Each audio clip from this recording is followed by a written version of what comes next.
शंकर महावीर स्वामी के बाद शाश्वत रहा है। आचार्यों ने जिन वाणी का रक्षण किया वह प्रभायमान क्रम में रखा। भगवान महावीर स्वामी ने 30 वर्ष तक अखंड रूप से धर्म प्रभावना की, जगह जगह समोशरण सहित विहार किया तथा उनकी दिव्य देशना खिरी। भव्य जीवों ने समोशरण में पहुंचकर संपूर्ण कर्म कालुष्य को धोया तथा आत्मा को पावन बनाने वाली निज रूप को दर्शाने वाली जिन वाणी का रसपान किया। भगवान महावीर स्वामी के समोशरण में गौतम गणधर आदि लेकर 11 गणधर हुए। गौतम गणधर उनमें प्रधान थे। प्रातः काल की वेला में भगवान महावीर स्वामी को निर्माण की प्राप्ति हुई। उसी दिन शाम के समय गौतम गणधर को केवल ज्ञान की प्राप्ति हुई। गौतम स्वामी ने केवल अवस्था में 12 वर्ष तक प्राणी मात्र को धर्मोपदेश दिया। 12 वर्ष के पश्चात प्रातः कालीन वेला में गौतम स्वामी को निर्वाण की प्राप्ति हुई तथा उसी दिन सायकालीन वेला में दूसरे गणधर सुधर्माचार्य को केवल ज्ञान प्राप्त हुआ। सुधर्माचार्य का भी केवल ज्ञान काल 12 वर्ष तक रहा। इसके उपरांत प्रातः कालीन वेला में उन्हें मोक्ष हुआ तथा शाम को जम्मू स्वामी को केवल ज्ञान हुआ। सबसे अधिक 38 वर्ष तक उनका केवल ज्ञान काल रहा। ये अंतिम अनुबद्ध केवली थे। अनुबद्ध केवली अर्थात एक केवली के मोक्ष जाने के उपरांत उसी दिन दूसरे केवल ज्ञानी का उत्पन्न हो जाना अर्थात केवल ज्ञान परंपरा। श्रुत परंपरा में किसी प्रकार का विच्छेद नहीं पड़ना। बद्ध क्रम में केवलियों का उत्पन्न होना अनुबद्ध केवली परंपरा है। भगवान महावीर स्वामी के बाद 62 वर्ष तक अखंड रूप से अनुबद्ध केवली परंपरा श्रुत परंपरा चली। जम्बू स्वामी तक यह परंपरा अखंड रही। उसके पश्चात अंतर आने लगा अर्थात फिर केवल ज्ञान की परंपरा अखंड नहीं रही।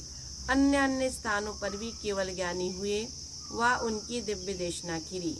11 अंग व 14 पूर्व के ज्ञाता 5 श्रुत केवली आचार हुए। विष्णु कुमार, नंदी मित्र, अपराजित, गोवर्धन तथा भद्रबाहु प्रथम थे। इन्होंने अपने समय में धर्म की अपूर्व प्रभावना की तथा भगवान की दिव्य देशना को अक्षुण्ण बनाए रखा। इसके उपरांत 11 अंग व 10 पूर्व के ज्ञाता 11 आचार हुए। विशाखाचार्य, प्रौष्ठल्याचार्य, क्षत्रियाचार्य, जयसेनाचार्य, नागसेनाचार्य, सिद्धार्थाचार्य, धृतिसेनाचार्य, विजयाचार्य, बुद्धिलिंगाचार्य, देवाचार्य व धर्मसेनाचार्य थे। इनका काल 345 वर्ष तक रहा। इसके पश्चात 5 आचार्य एक दशांग के ज्ञाता हुए। 11 अंग के 10वें भाग के ज्ञाता एक दशांगधारी कहलाते हैं।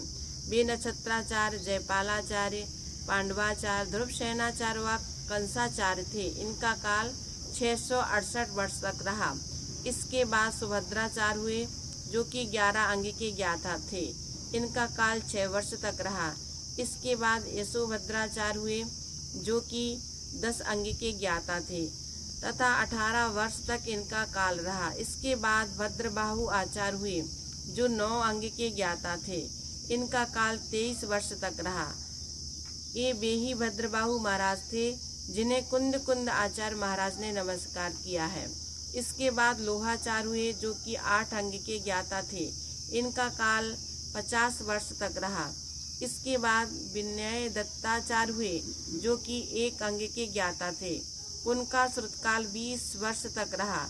इसके बाद दत्ताचार्य, शिव दत्ताचार्य, अरहत दत्ताचार्य, अरहत बलि, माघ नंदी आदि आचार्य हुए जो अंगांश के ज्ञाता थे। अंगांश 1 अंग के कुछ अंश के ज्ञाता। इसके बाद धरसेनाचार्य हुए, वे भी अंगांश के ज्ञाता थे।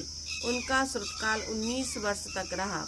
इस प्रकार कुल 633 वर्ष पर्यंत तथा अन्य ग्रंथों के आधार से पुष्पदंत व भूत बलि को भी अंगांश के ज्ञाता कहा गया। इस प्रकार इनको मिलाकर भी कुल 683 वर्ष पर्यंत श्रुत परंपरा रही।